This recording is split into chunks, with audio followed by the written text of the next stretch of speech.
কাজ করতে গেলে তৃণমূল কর্মী বলে লিখিয়ে আনতে হবে স্থানীয় নেতার থেকে, তারপরেই মিলবে কারখানায় ঢোকার গেট পাস। পূর্ব মেদিনীপুরের হলদিয়ায় তৃণমূলের বিরুদ্ধে এমনই বিস্ফোরক অভিযোগ করেছেন তমলুকের বিজেপি প্রার্থী অভিজিৎ গাঙ্গুলি। হলদিয়া এলাকায় বিভিন্ন কারখানায় তৃণমূল কংগ্রেসের কিছু গুন্ডা বদমাশ নেতা, যারা নিজেদেরকে ট্রেড ইউনিয়নের লোক বলে জাহির করেন, দুজনের নাম আমরা আপাতত জানতে পেরেছি। তারা বিভিন্ন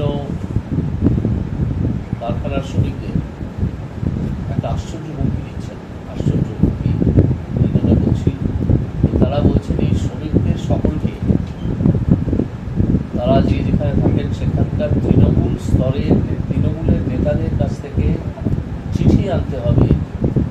চিঠি এনে বলতে হবে, চিঠিতে লেখা থাকবে যে তিনি তৃণমূল কর্মী এবং তিনি তৃণমূলের এই নির্বাচনী কাজের সঙ্গে যুক্ত আছেন, তবেই তাকে কারখানায় ঢুকতে দেওয়া হবে, গেট পাস ইস্যু করা হবে, তা না হলে তাকে ঢুকতে দেওয়া হবে না।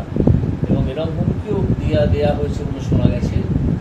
যে আমাদের কাছে সুস্পষ্ট সূত্র থেকে সুস্পষ্টভাবে খবর এসছে, এরকম হুমকিও দেওয়া হয়েছে যে না হলে এই চিঠি যাচাই করে তবে কারখানার মধ্যে ঢুকতে দেওয়া হবে, না হলে দেওয়া হবে।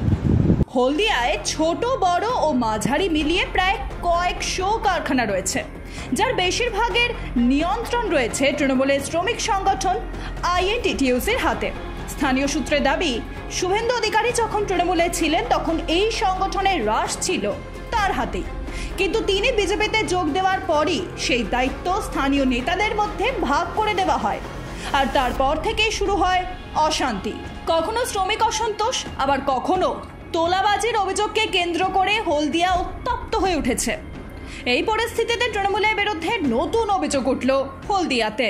এটা সম্পূর্ণ গুন্ডাগিরি। গণতন্ত্র তো নয়ই, ছেড়ে দিন, গণতন্ত্র নামটাও এর সঙ্গে উচ্চারণ করা যায় না। সম্পূর্ণ গুন্ডাগিরি, সম্পূর্ণ জুলুমবাজি শ্রমিকদের ওপরে। এটা এর আগেও করা হয়েছিল, আগের নির্বাচনে। তখন আপনাদের হয়তো নিশ্চয়ই রেকর্ড থাকবে যে 6 জন শ্রমিককে আমরা হাইকোর্ট থেকে নির্দেশ দিয়ে তাদেরকে আবার কাজে ফিরিয়ে এনেছিলাম। এবার যদি প্রয়োজন হয় আমরা 600 বা 6000 শ্রমিককেও কাজে ফিরিয়ে আনবো একইভাবে। আর এই যারা গুন্ডাগিরি করছেন এদের উদ্দেশ্যে আমি একটা বার্তা দেবো যে এই কাজটা আর করবেন না, এই কাজটা বন্ধ করে দিন, কারণ আমাদেরও নজর আছে। এবং এই হলদিয়াতে আমরাও কিছু শ্রমিকদের মধ্যে কিছু অর্গানাইজেশন, সাংগঠনিক ক্ষমতা আছে। আপনারা যতই অগণতান্ত্রিক কাজ করুন, গণতান্ত্রিকভাবে তা আমরা প্রতিরোধ যদি করতে শুরু করি, যদি আপনারা করেন আমরা করতে শুরু করি, যদি আপনারা বন্ধ করে দেন তাহলে আমরা নজর রাখবো। যদি করতে শুরু করি তখন কিন্তু আপনারা খুবই বিপদে পড়বেন। এই বিষয়টি নিয়ে ইতিমধ্যে বিজেপির তরফে নির্বাচন কমিশনে অভিযোগ জানানো হয়েছে। প্রয়োজনে এই নিয়ে আইনি পদক্ষেপ করার হুঁশিয়ারিও দিয়েছেন অভিজিৎ গাঙ্গুলি। তবে যাবতীয় অভিযোগ অস্বীকার করেছে তৃণমূল নেতৃত্ব।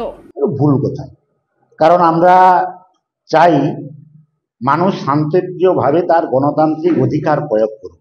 যদি এরকম কোনো হয়ে থাকে আমার কাছে আসতে বলবেন, আমি তাকে বলেই দেবো সে কারখানায় যেমন কাজ করছে সেরকম কাজ করছে। বিজেপির কোনো সংগঠন নেই কোনো কারখানা। তমলুক লোকসভা কেন্দ্রের ভোট 25-এ।